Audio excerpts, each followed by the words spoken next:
This is project 4 for electromechanical systems. In this project, we will introduce 3 new elements to our circuit. 1, the ultrasonic sensor. 2, the RGB LED. And 3, the buzzer. And seeing how all of these can work together in tandem utilizing the Arduino software and code. Now for the necessary components in order to construct our circuit. We're going to be needing a breadboard, an Arduino Uno, a wire to connect to our laptop, the buzzer, the RGB LED, the Arduino software in order to code our circuit, some wires, Tinkercad, 10 ohm resistors, and the ultrasonic sensor. Now to expand on the ultrasonic sensor, as it is a new component in our circuit. This sensor is used to record distance. However, it doesn't directly record distance, but instead records time.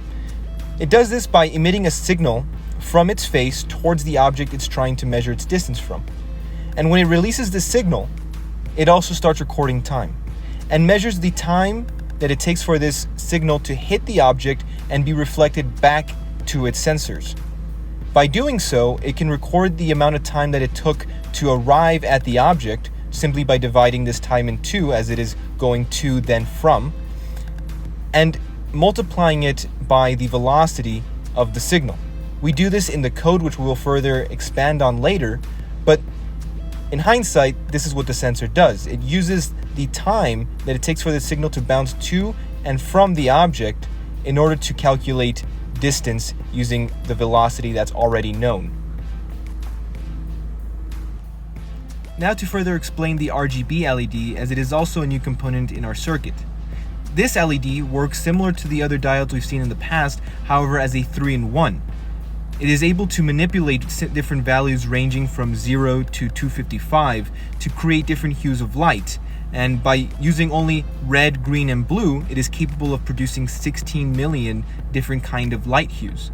For example, if we start at red with 255 and 0, 0, only red having the value of 255 at its maximum will evidently get a red. However, if we want to start traveling left towards yellow, we simply increase the value of green in order to arrive at yellow. And as we do this, we can manipulate the colors as we raise and lower these values of the 3 colors within it. In this manner, we can create any hue we like and transition into any color we'd like simply by manipulating these hues, and something that could be controlled via electrical signals by the Arduino software and the code that is downloaded into the Arduino. The last of the 3 new components that will be implemented is the buzzer, and as its name hints, it simply buzzes when signal is sent through it, and this signal can be emitted by the instructions provided by the code in the Arduino software.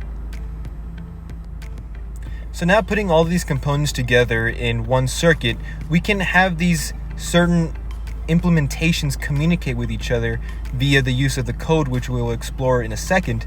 For example, the ultrasonic sensor here is going to be relaying distances, and these distances will dictate, according to certain logic found in the code, what color the LED will be. And by doing so, we are able to manipulate the color of the RGB LED to reflect a certain threshold of distance that the object is away from the ultrasonic sensor. And additionally, we're going to add a certain buzzing sound when this threshold is between a certain distance as specified in the code. So we will explain that in a second, but first let's see the physical aspects of this circuit. Now, to best get an overview of the functionality of the circuit, I am going to be using the outputs provided by the code, then further explaining how we arrived at these outputs. Now, here we can see the signal being emitted by the ultrasonic sensor by the arrows indicated here, being reflected from the object back to the sensor. The time that it takes for this signal to bounce from the sensor to the object and back is then divided by 2 and multiplied by the velocity of the signal. By doing so, we cancel out the time and only arrive at the distance. This distance can then be translated into say millimeters or inches at our convenience. Here in the bottom right of the screen, we do see 2.84 inches. This is as we converted it in the program, which we'll explain in a second. And you can see here on the left side of the screen, the box is at about 3 inches away from the sensor. So this is the functionality of the circuit. We also want to be manipulating the RGB LED depending on how far this object is from the sensor. The RGB value that is being reflected by the LED is instructed by the code, and most specifically the logic found in these if statements here on screen. You see, these inequalities are using the variables of the minimum distance as well as the maximum distance that is defined further up on the code in order to compare it to the distance being measured by the ultrasonic sensor and calculated by the code. Once this distance is found, it can then compare it in every if statement, and if true, will run the function within the if statement. For example, running an RGB code where red is 255, therefore making the LED red. However, if this is false, it will move to the next if statement until one of these if statements comes out as true. Here we do have different variables, such as half distance, which will simply find the difference between the min and the max distance as specified in the code, then divided by 2 in order to find the midpoint, and this acting as a certain threshold. We can do this to then find better thresholds to then be reflected in the LED, and our goal here is to have a certain threshold where the buzzing sound of the buzzer will turn on depending on an if statement. Here at the very bottom you can see that this if else statement at the bottom is what powers the buzzer. Let's take this situation for instance, where the distance is now at 6 inches rather than the 3 seen previously. Now the LED is green instead of red. Why is this happening? Well, the if statement that was comparing the distance being recorded by the ultrasonic sensor to the minimum is not being satisfied. You see, the first if statement says that if the distance is less than the minimum distance, then it will enter the if statement and output a red hue of light, this being that R is equal to 255 and the other values are both 0. But this inequality is not being satisfied in this situation, as the distance is greater than the minimum distance as specified in the code. Therefore, it enters a certain threshold of if statements that is dependent on the midpoint and the difference of the min and max divided by 6, for example, in order to find a specific value, a specific threshold, let's say, to turn on the buzzer, and to also taper from that red LED now to a orange hue and slowly transitioning into a green hue, and as it gets further away it transitions into a more blue hue.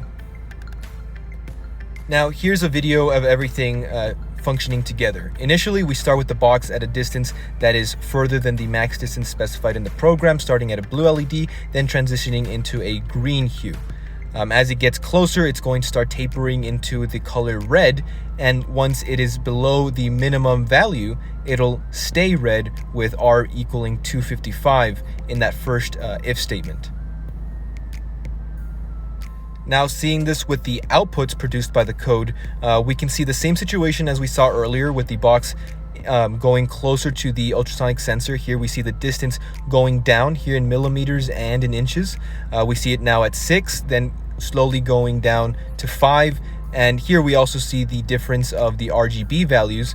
Here blue is 0, red is at 255 now that it is below the minimum distance. And here it stays at red, which is here reflected. Here we can see that the RGB is in fact red.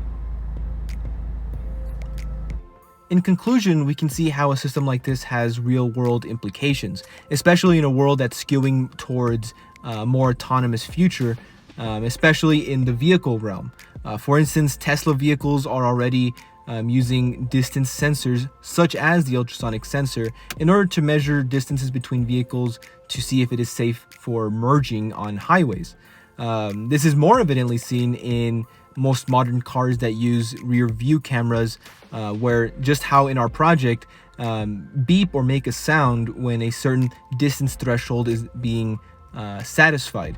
For instance, if backing up into a a parking spot where there's a wall or a pedestrian passing by behind a vehicle. These sensors detect if something's there and start beeping, preventing the driver from any kind of collision. This is also very evident in the new VR realm, where VR is having to relate certain distances that are being measured in real life and translating them into the VR world. Sensors have to pick up on the distances being reflected and obviously reflect them accurately also in the VR world. So that's Project 4. Thank you for listening.